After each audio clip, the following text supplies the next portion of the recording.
we've talked about a coordinate system called cylindrical coordinates that allow us to generalize polar coordinates from 2 dimensions into a 3-dimensional system. Now we want to talk about a different type of coordinate system called spherical coordinates. So if you recall from cylindrical coordinates, you had 2, you might think of them as distance coordinates and 1 angular coordinate. In spherical coordinates, you're going to have 2 angular coordinates and 1 distance coordinate. So if you think about some sort of sphere,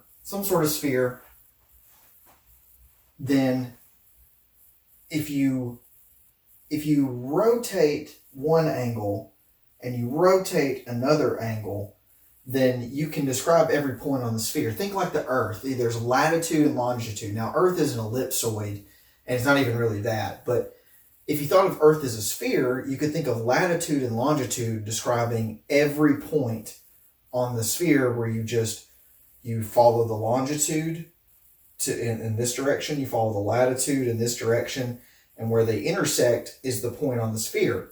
Now, if you wanted to describe further whether it was, above sea level or below sea level or something like that, then you would need a third distance coordinate. So you would need not only, the lat, long, you would need some sort of altitude. So a lot of coordinates that are used in computer programs or other things like simulation, especially when you think of like military style simulation, a lot of those use these latitude, longitude, and altitude coordinates. And this is related very closely to this idea of spherical coordinates, where you have some sort of distance. And that's not a p, that's what's called a rho. So you have some sort of distance to the point, you have some sort of angle relative to the positive x-axis, and some sort of angle relative to the positive z-axis. So this can be a little bit odd, because usually when people think of those angles, they think of what we might call azimuth and elevation. Or azimuth has to do with how you kind of look across, and then elevation comes up from where you're standing. But in a true spherical coordinate, you say, well, I'm going to rotate from the positive x-axis, and I'm going to rotate from the positive z-axis. So you kind of have, it's not as intuitive as azimuth and elevation might be. You come over and you come down. But ultimately, you have 2 angular components and you have 1 sort of distance component.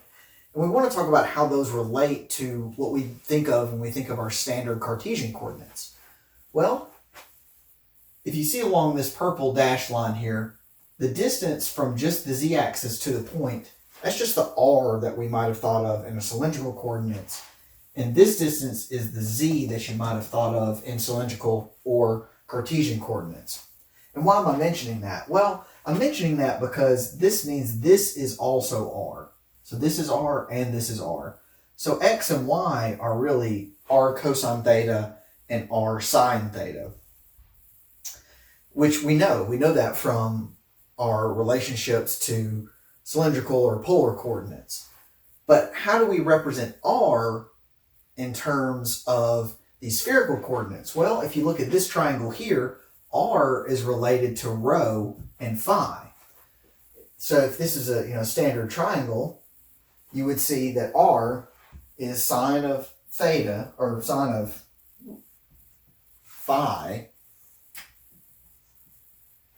R is rho sine of phi, and it's the magnitude. And the reason you do that is because the traditional definition is actually that r squared is rho squared sine squared phi.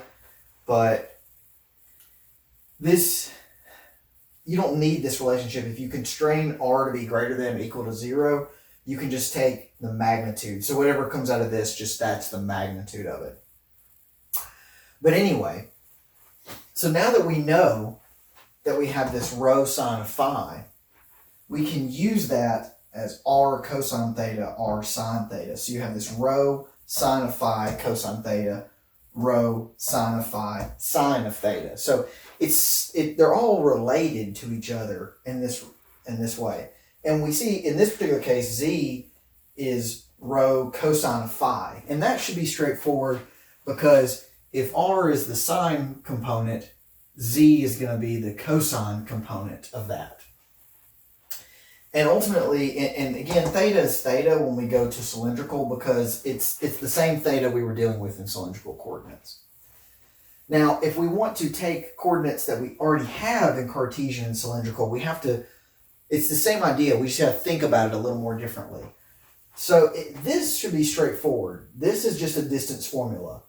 Rho is really the square root of the sum of the squares. So that's that magnitude or the norm of the distance. So that one should be simple to understand. Maybe it's not, but it'll click. And then theta, you're going to be able to get theta the same way you got it in cylindrical coordinates. So you're not really doing anything new. It's the same fundamental idea. But finally, you have this thing. All right, how do I get phi? Well, it's the arc cosine of z over this square root. But in practice, you're not going to compute it that way. In practice, you're going to compute rho, and this is really z over rho, because it's the same fundamental relationship here. Z divided by rho, and then you take the inverse cosine. So the way you want to do that is you get rho, and then you use rho here instead.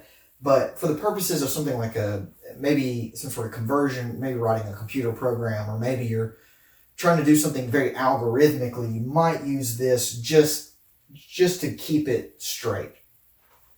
And similarly, you're going to do the same idea. If you're coming from cylindrical coordinates, rho is r squared plus z squared, which makes sense because r squared is just x squared plus y squared. So it's just the same concept.